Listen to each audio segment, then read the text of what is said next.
Assalamualaikum warahmatullahi wabarakatuh. Dr. Sofi di sini menemui Sobat Sehat kembali.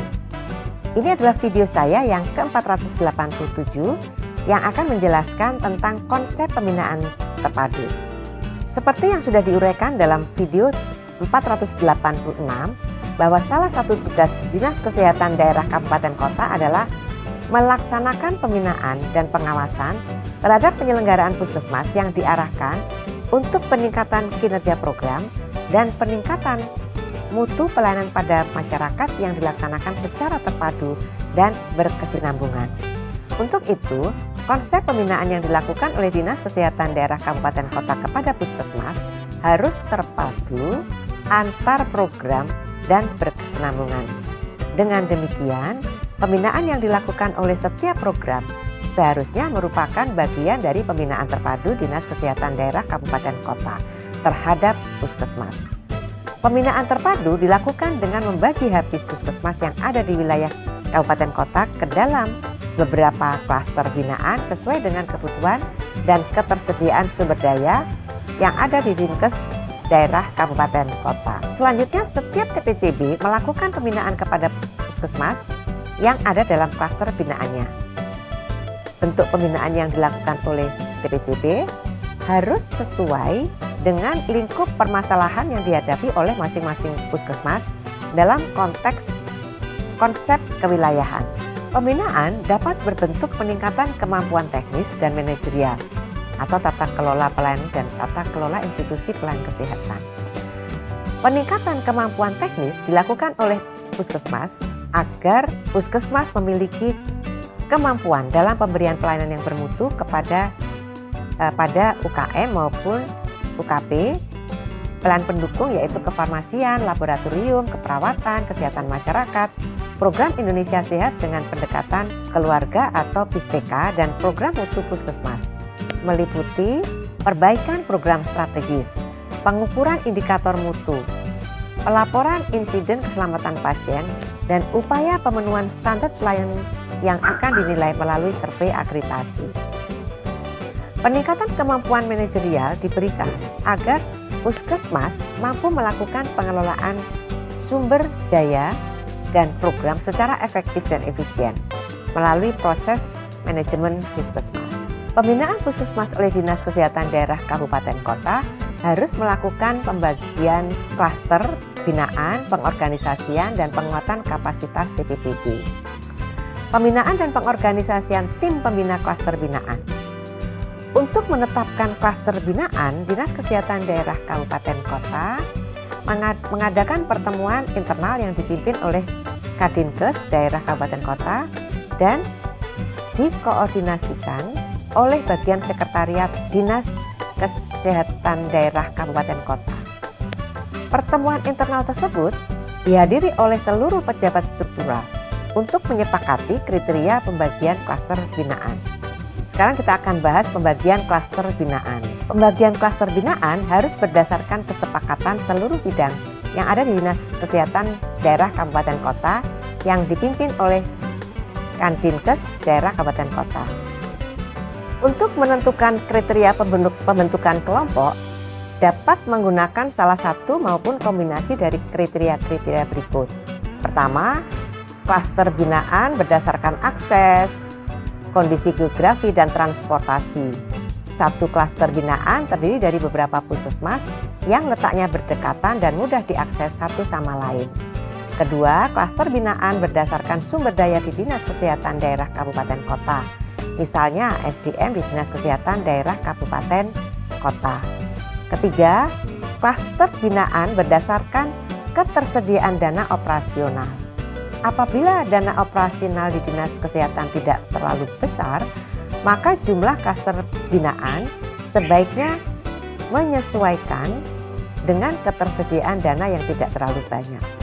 Keempat, klaster binaan berdasarkan capaian kinerja puskesmas atau penilaian kinerja puskesmas pada tahun sebelumnya. Satu klaster binaan terdiri atas beberapa puskesmas yang nilai penilaian kinerja puskesmasnya berbeda-beda. Kelima, klaster binaan berdasarkan permasalahan kesehatan di klaster binaan. satu klaster binaan terdiri dari beberapa puskesmas yang memiliki permasalahan kesehatan yang sama di wilayahnya sehingga mudah dalam melakukan intervensi untuk memecahkan permasalahan kesehatan. Ketiga, semua puskesmas yang ada di kabupaten kota dibagi habis dalam klaster binaan. Keempat, manfaat pembagian klaster binaan.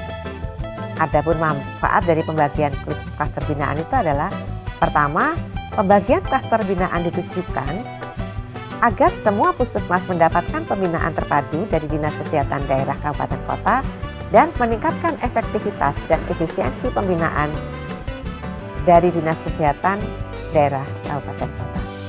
Kedua, pembentukan klaster binaan dilakukan agar pembinaan yang dilakukan lebih terarah, merata, dan mencakup semua puskesmas di wilayah kabupaten kota.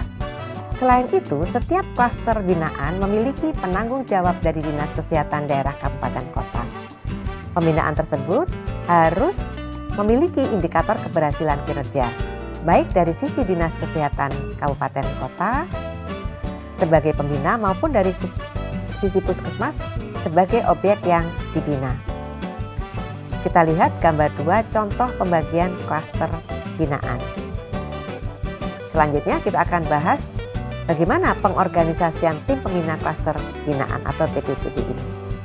Kepala Dinas Kesehatan Daerah Kabupaten Kota membentuk TPCB sebagai berikut. 1. Jumlah TPCB disesuaikan dengan jumlah klaster binaan yang disepakati ataupun sebaliknya. Kedua, struktur TPCB terdiri atas penanggung jawab yaitu Kepala Dinas Kesehatan Daerah Kabupaten Kota, Ketua Eselon 3 Dinas Kesehatan Daerah Kabupaten Kota, dan anggota terdiri dari Kepala Seksi dan Pelaksana atau penanggung jawab program di Dinas Kesehatan Daerah Kabupaten Kota. Ketiga, Ketua TPCB harus memiliki pertama, pengetahuan terhadap konsep puskesmas.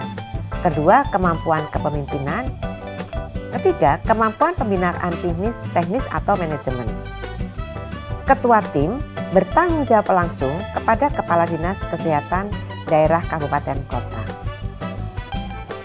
Yang keempat, anggota TPCB terdiri atas Kepala Seksi atau yang setara dan pelaksana atau penanggung jawab program dan manajemen yang disebar merata ke dalam klaster binaan. Kelima, para penanggung jawab program meskipun berada dalam tim pembina namun tetap bertanggung jawab pada masing-masing programnya.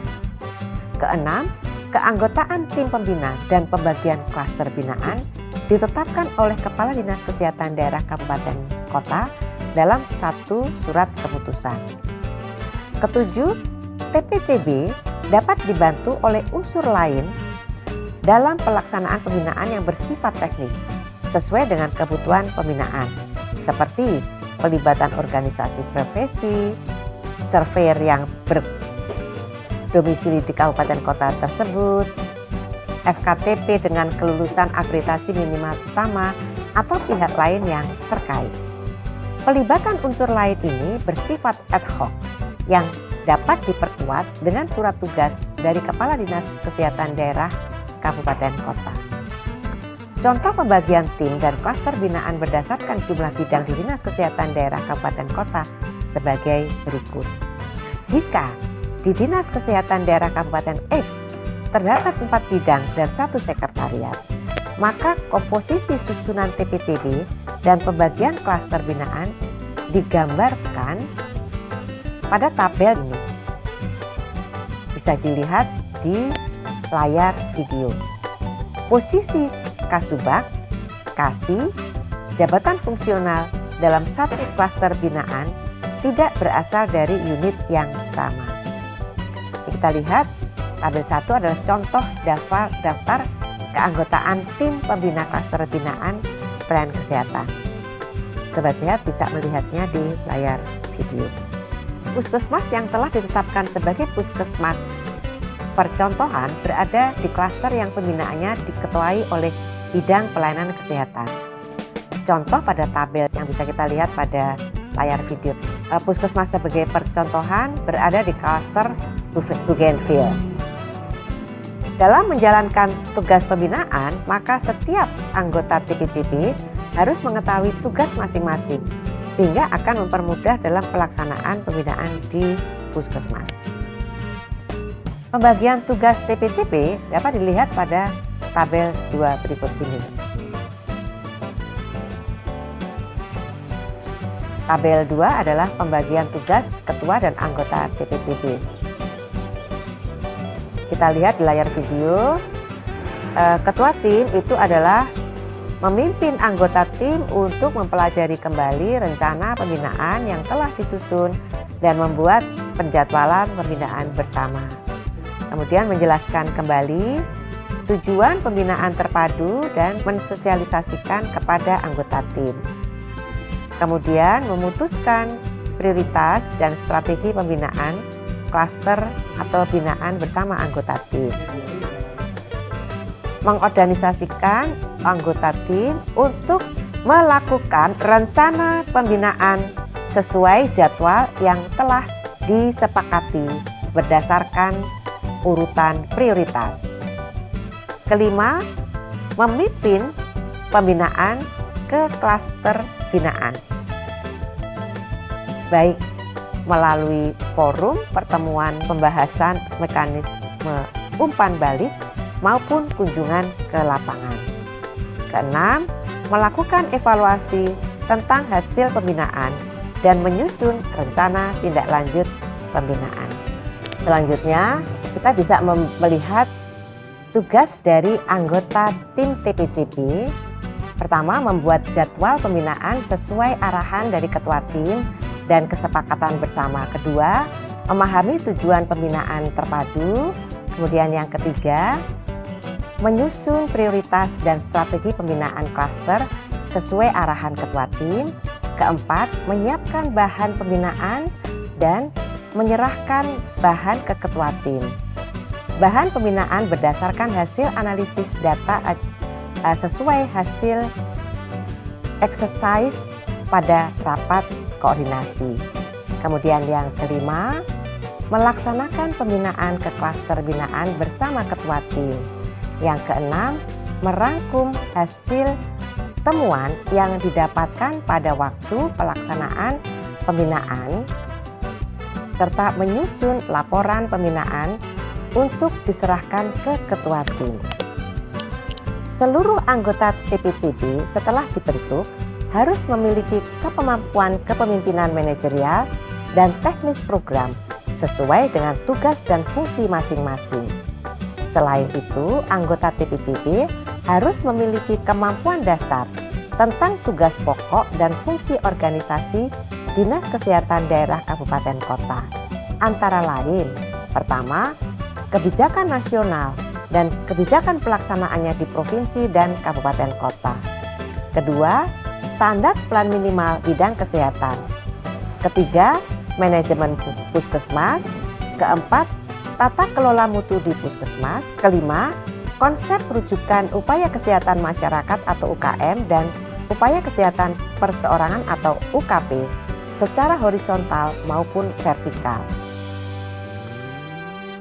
Keenam, standar akreditasi puskesmas.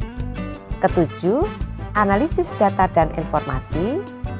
Kedelapan, teknik komunikasi dan pembinaan. Pengetahuan dasar tersebut dapat diperoleh melalui peningkatan kompetensi berupa pengenalan program, pelatihan teknis, maupun workshop atau on-the-job training mengenai program, manajemen puskesmas, kemampuan komunikasi dan kepemimpinan.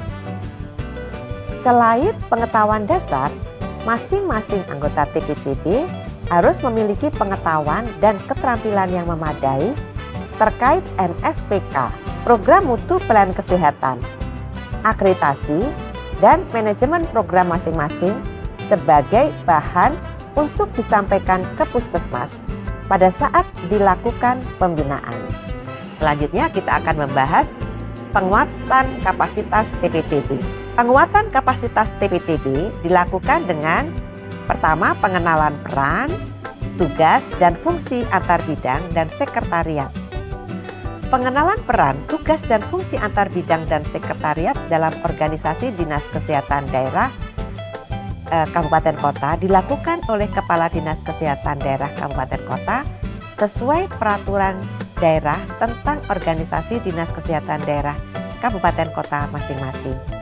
Hal ini bertujuan agar semua anggota TPCP mengetahui tupoksi sesuai SOTK maupun tupoksi terintegrasi dalam tim, sehingga memudahkan dalam melakukan komunikasi dan koordinasi dalam pelaksanaan pembinaan puskesmas, guna mendorong puskesmas memenuhi kebutuhan pelayanan sesuai standar.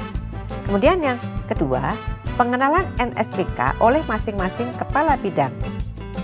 Kegiatan ini difasilitasi Kepala Dinas Kesehatan Daerah Kabupaten Kota dan sebaiknya didampingi tim pembimbing dari provinsi.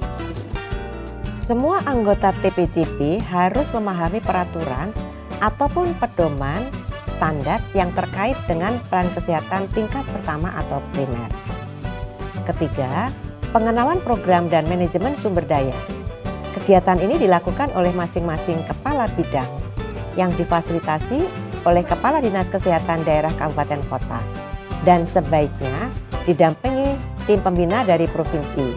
Antara lain dengan pertama, menyajikan program masing-masing yang menjadi tanggung jawabnya. Kedua, menjelaskan posisinya saat ini dalam pencapaian target kinerja melalui pendekatan yang dilakukan. Ketiga, mengidentifikasi kejadian missed opportunity untuk keterpaduan lintas program.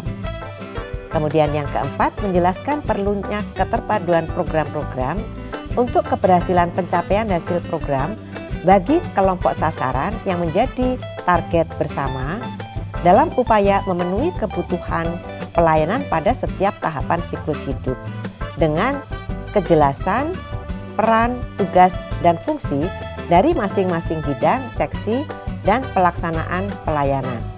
Kelima, menjelaskan bagaimana keterpaduan antar program dibangun, dilaksanakan, dipantau, dibina, dinilai dampaknya terhadap kesehatan target sasaran.